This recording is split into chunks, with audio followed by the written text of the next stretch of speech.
Hamınıza salam. Mən bugün OTK-nın 10-cu siniflər üçün keçirdiyi buraxılış sınaq imtahanının Azərbaycan dili fənnindən qrammatik suallarının izahını verəcəm. Birinci sual. Həm amonimliyi, həm də çoxmənalığı olan sözdür. Deməli, burada cavab daş olacaq. Daş həm amonim olur, yəni bir var feil kimi daşmaq, bir də var isim kimi daş.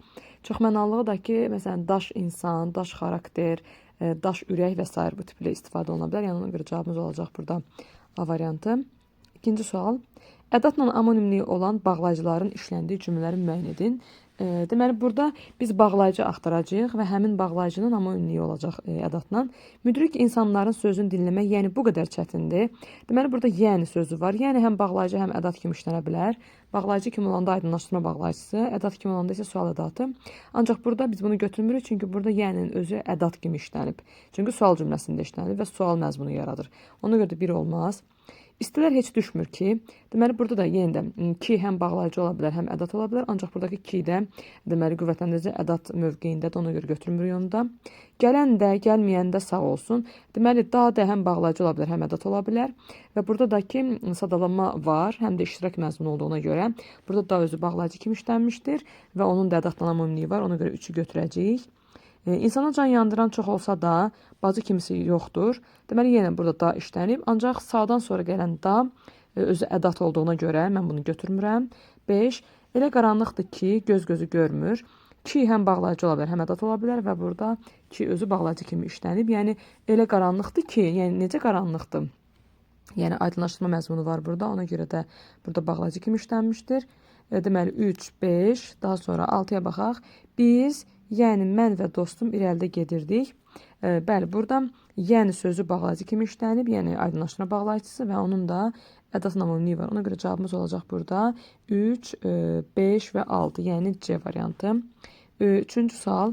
Frazeoloji birləşmələrin həqiqi mənalı qarşılıqları ilə bağlı uyğunluğu müəyyən edin. Deməli, nəfəs vermək birinə həyat vermək, can vermək anlamında istifadə olunur. Yəni, ona görə də birdə olacaq D. Deməli, birdə olacaq D. Kölgəsini qılınclamaq, yəni bir insanı sevməmək, xoşu gəlməmək, yəni düşmənçilik etmək. Ona görə 2-də olacaq Y. Dil ağzına sığmamaq, yəni bu da kimsə çox tərifləməyə deyirlər. Deməli, o da olacaq A variantı. Yəni 1D, 2Y, 3A, yəni A variantı.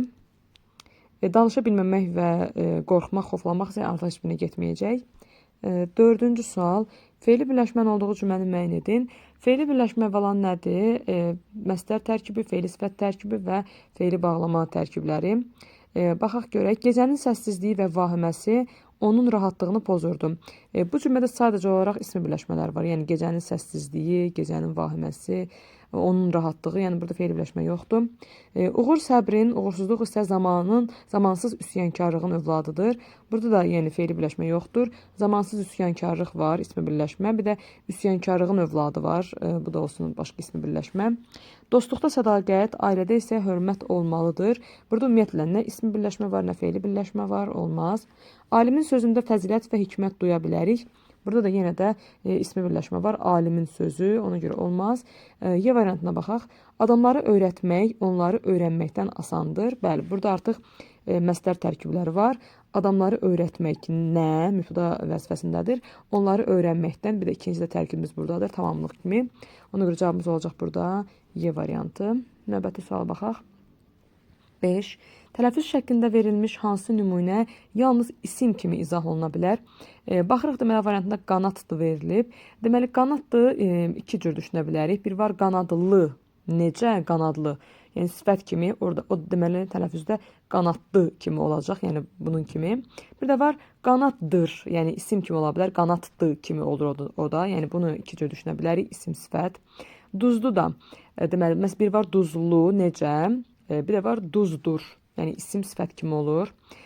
Tapdaq bəli, nə sadəcə olaraq isimdir. Q ilə yazılır, X ilə tələffüz olunur, yəni cavabımız olacaq C variantı. Qaçdı, bu da iki cür düşünə bilinə bilər. Məsələn, bir var qaçdı, nə etdi, feil kimi ola bilər. O da qaçdı kimi tələffüz olunur. Bir də var qaşlı, necə, sifət kimi də ola bilər. Qaşlı, məsələn, qaşlı paltar, necə paltar. Bir də var qaşdır, isim kimi, yəni bunu üç cür düşünmək olur. Alındı. Alındı da məsələn bir var alındı. Yəni alındır kimi isim kimi r düşür orada tələffüzdə. Bir də var alındı. feil kimi nə etdi? Yəni bunu da olmaz, ancaq isim kimi düşünə bilmirik. Cavabımız olacaq C variantı. Hansı cümlədə deməli xəbər kəmiyyətə görə mübtəda ilə uzlaşmayıb? Deməli mübtəda ilə xəbərin kəmiyyətə görə uzlaşması nədir? Əgər mübtədamız cəmdirsə, xəbərimiz də cəm olmalıdır. Mübtədamız təkdirsə, xəbərimiz də tək olmalıdır. Yəni təkə tək və cəmə cəm prinsipi. Baxaq, biz alboma baxdıqca uşaqlığımızı xatırlayırdıq. Baxıram ki, biz var burada mübtədamız, xəbərimiz də xatırlayırdıq. Baxıram ki, yəni biz xatırlayırdıq. Yəni burada kəmiyyət uzlaşması da, şəxs uzlaşması da gözlənilib. Ona görə A olmaz. Şagirdlərin yarışdakı uğuru nəticələri məktəb müdirini fərəhləndirdi. Baxıram ki, burada fərəhləndirdi. Nə? Şagirdlərin yarışdakı uğurlu nəticələri. Bu tipli ismi birləşmələr olanda biz nə edirik? Biz burada ən sonuncu tərəfə baxırıq. Yəni əsas tərəfə baxırıq. Əsas tərəf cəmdirsə cəm, təkdirsə tək. Və baxıram ki, burada nəticələr cəmdir. Ona görə də fərəhləndirdi olmaz, fərəhləndirdilər olmalıydı. Çünki belə olduqda nəticələr cəmdir, xəbərimiz təkdir deyə ona görə bu kəmiyyətin pozulması deməkdir. Yəni ona görə burada bizim yanlışımız B olacaq. Burada nə vaxt fərəhləndirdi olardı? Əgər cümlə belə olsaydı, şagirdlərin yarışdakı uğuru nəticəsi. Bəli, artıq onda təkə-tək verəcəydik. Ancaq burada nəticələr cəmdə olduğuna görə xəbəri mütləq cəmdə verməliydik biz. C-yə baxaq. Həkim Polad Həsənov əməliyyatı uğurla həyata keçirdi. Bəli, həyata keçirdi kim? Polad Həsənov. Bəli, baxıram ki, Polad Həsənov təkdir, həyata keçirdi təkdir, yəni uzlaşma var. İşinə məsuliyyətli yanaşanlar çox vaxt uğur qazanırlar. Nə edirlər, uğur qazanırlar? Kim? İşinə məsuliyyətli yanaşanlar. Görürük ki, burada artıq yanaşanlar özü cəmdir, xəbərimiz də cəmdir, yəni pozulma yoxdur. Ceyhun məqsədinə çatmaq üçün olduqca çox çalışır. Bəli, çalışır kim? Ceyhun. Ceyhun da təkdir, çalışır da təkdir. Yəni burada kəmiyyətə görə uzlaşma özünü göstərir. 7. Asılı tərəfi hərəkətin subyektini bildirən feili birləşmə işlənmişdir. Asılı tərəf hansı tərəfdir? Birinci gələn, əsasda ikinci gələn olur. Subyekt nədir? Yəni işi görən tərəfə deyirik biz. Feili birləşmədəki az öncə dediyim kimi məsdər tərkibləri, feil sifət və feil bağlama tərkibləri. Baxırıq. Al rəngə boyanmış buludlara baxdıqca heyrətimi gizlədə bilmirdim. Deməli, burada bizim feili birləşmələrimiz hansılardır? Bir, buludlara baxdıqca var. Bir, al rəngə boyanmış var. Ancaq bunların heç birində yəni işi görən yoxdur. Yəni burada al rəngə boyanmış, yəni rəngə boyanıb. Bu əslində obyektdir, subyekt deyil. Buludlara baxdıqca, yenə də burada buludlara baxırıq. Yəni burada subyekt deyil, obyektdir. A olmaz. Turistlər gələrkən yolda maraqlı hadisə baş vermişdi. Baxıram ki, burada bizim feili birləşməmiz olacaq. Turistlər gələrkən, deməli, hadisə baş verib, bu öz mübtəda xəbərimiz. Bəli, burada artıq zərflik vəzifəsində olan feili birləşməmiz var. Turistlər gələrkən, yəni feili bağlama tərkibi var və cavabımız bizim B olacaq burada. Çünki turistlər gəlir burada, yəni işi turistlər görür. Yəni turistlər burada olacaq subyekt. Ona görə bizim cavabımız olacaq B variantı. Güllü nənəni incidənlər elə onun öz nəvələri idi. Burada bizim feili birləşməmiz hansıdır? Güllü nənəni incidənlər. Kim mübtəda mövqeyindədir və burada güllü nənəni incidən, yəni burada güllü nənəni incidirlər. Yəni kimsə incidir, biz bilmirik. Yəni güllü nənə burada obyektdir, işi görən deyil. Ona görə də olmaz C. Seyran gül dərəndə onların qoxusundan bihuş olurdu. Deməli, burada bizim feili birləşməmiz gül dərəndədir. Seyran bu tərkibə daxil deyil, çünki bihuş olurdu kim? Seyran. Yəni Seyran burada mübtədadır, ona görə də tərkibə daxil olmur.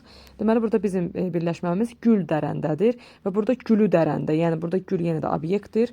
Dünən gələnlər bizim köhnə tanışlar idi.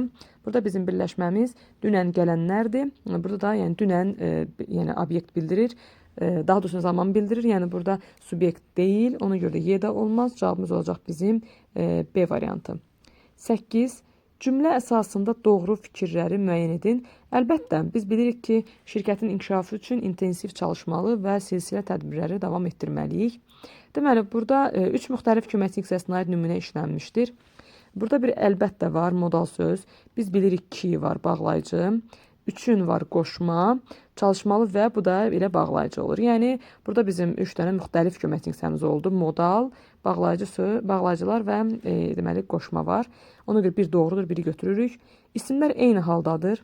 Bizim ismimiz burada biri şirkətindir. Şirkətin inkişafı, biri inkişafdır. Şirkətin yiyəlik, inkişafı artıq adlıq olacaq. Ona görə də 2 artıq yanlışdır. Digər ismin də tədbirləri, bu da olacaq. Deməli, təsiri kal, ona görə də 2 olmaz. Zərf təsviflənməyən feilə aiddir. İntensiv çalışmalı və silsilə tədbirləri davam etdirməli. Yəni, intensiv çalışmalıyıq. Yəni, buradakı çalışmalı təsviflənməyən yox, feilin vacib şəklidir. Yəni, şəkillərdəndir. Yəni, təsviflənən formadır. Ona görə 3 olmaz. Bütün feillər eyni şəkillərdədir. Xeyr, çalışmalıyıq və davam etdirməliyik olacaq vacib şəkli. Amma biz bilirik, zaman olduğuna görə xəbər şəklidir, ona görə 4-də olmaz. 5-ə baxaq.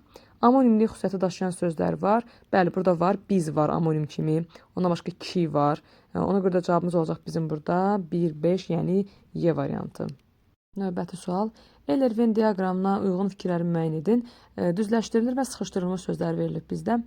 Deməli, düzləşdirilir sözündə sözün kökü düzdür və burada artıq düz ümumiyyətlə sifət də ola bilər, feil də ola bilər, isim də ola bilər və s. Yəni burada birbaşa ləş şəkilçisi qoşulduğuna görə, yəni laş-ləş şəkilçisində düzü biz sifət götürəcəyik. Yəni buradakı düz sifətdir. Sıxışdırılmış sözündə də sıx sözü də yəni elə düz kimi həm sifət ola bilər, həm feil ola bilər. Əgər sıxın üzərinə lıq və laş gəlirsə, biz onu sifət götürürük. Amma əgər ış, ıcı, ıntı, dır və ıl gələrsə sıxı biz feil götürəcəyik. Yəni burada ış gəldiyinə görə artıq biz burada sıxı feil götürürük. İndi baxırıq, feildən yaranmışdır. Biz yaranmışdır deyəndə ən sonuncu leksikə qədər olan hissəyə baxırıq. Düzləşdirilir sözündə bizim ən sonuncu leksikimiz ildir, il şəkilçisidir.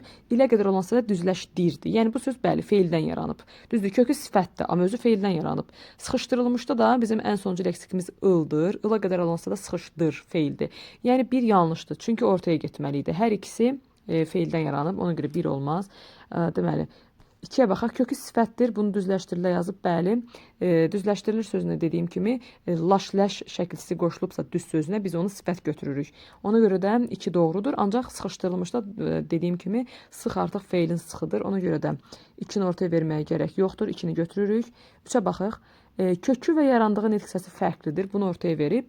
Deməli, bunu götürməyəcəyik biz. Çünki düzləşdirilir sözünün kökü sifət idi, özünün yarandığı feil idi. Bu doğrudur. Ancaq sıxışdırılmış sözünün kökü də feildir, sıxmaq, yəni ışa görə. Və bunun özü də feildən yaranıb, sıxışdırmaqdan. Ona görə də 3 ortaya getməməli idi. 3-ü də çıxıram.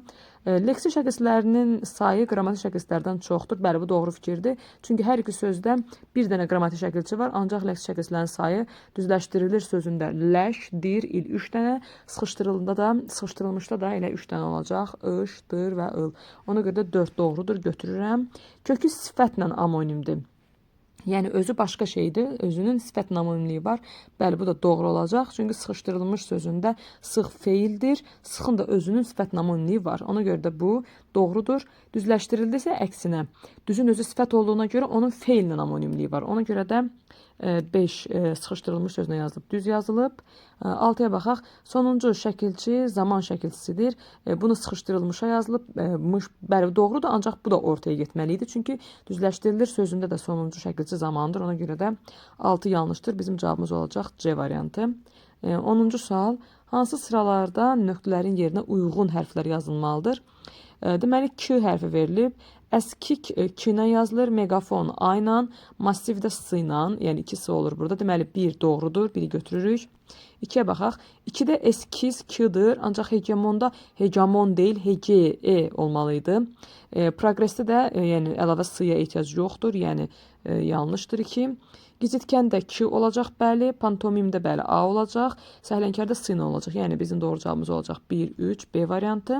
4-cüyə də baxsaq, müvəkkildə Q olacaq. Logistikada isə logistika yox, logistika. Yəni tələffüzü A olsa da yazılışında O'dur. Taksofondakı deməli S-dır. Ona görə də burada uyğun gəlməyəcək. Çünki ikinci söz uyğun deyil. Ona görə cavabımız olacaq B variantı. Bu videoluk bu qədər. Bura qədər izlədiyiniz üçün təşəkkür edirəm. Videonu bəyəndinizsə dostlarınızla paylaşmağı, rəy yazmağı və bəyənməyi unutmayın. Sağ olun.